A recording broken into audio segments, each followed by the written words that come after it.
ښاغلی ولسمشر محمد اشرف غني وایي له ټکنالوژۍ سره ځان بلد نه کړو له څلورم صنعتي انقلاب به هم محروم شو. ښاغلی ولسمشر محمد اشرف غني له طالبانو دغه غوښتنه کړې چې باید د څلورم صنعتي انقلاب نه هیڅکله هم محروم نشي او 200 کاله جبریه راتاو کړي. هغه ویلي باید په دې کې زیاتې ټکنالوژانې موجودې وي. د خرابات ټي وي چینل درنو لیدونکو سلام، ستړي مه شئ، وخت مو بخیر.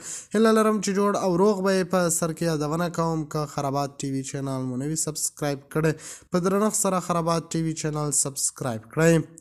ولسمشر غني د ډیجیټلي حکومتولۍ ګټو په اړه د خپلو درسونو په لړ کې ویلي د ډیجیټلي کېدل د هیواد د چټک، ارزان او ضروري پرمختګ یوازینۍ لاره ده او په وینا افغانان باید د ځانونه د مصنوعي ځیرکتیا په ګډون د دې برخې له ټولو نوښتونو سره بلد کړي.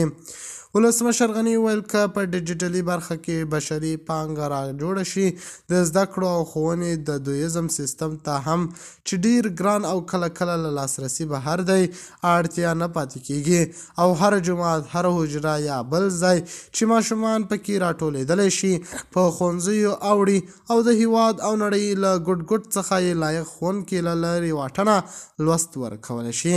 ښاغلي غني د دې مرکې په پای کې د معاصر افغانستان د جوړېدو 300مې کلیزې ته چې په 2040 کال کې را رسیږي اشاره وکړه او له هیوادوالو یې وغوښتل چې ورته چمتووالی له نوې ټکنالوژۍ سره چې څلورم صنعتي انقلاب یې بولي ونیسي.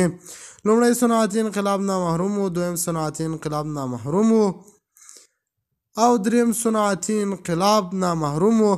که غواړئ چې د 200 کالو جبریه وکړو باید څلورم صنعتي انقلاب باندې پانګونه وکړو، ور باندې پوه شو او د خپل خیر او د الله رضا لپاره یې استعمال کړو. د خرابات ټي وي چینل درنو لیدونکو دا و زموږ د دې مهال چمتو کړی خبر. د نورو تازه خبرونو لپاره خرابات ټي وي چینل په درنښت سره سبسکرایب کړئ. د الله په امان، تر بیا ښې چارې.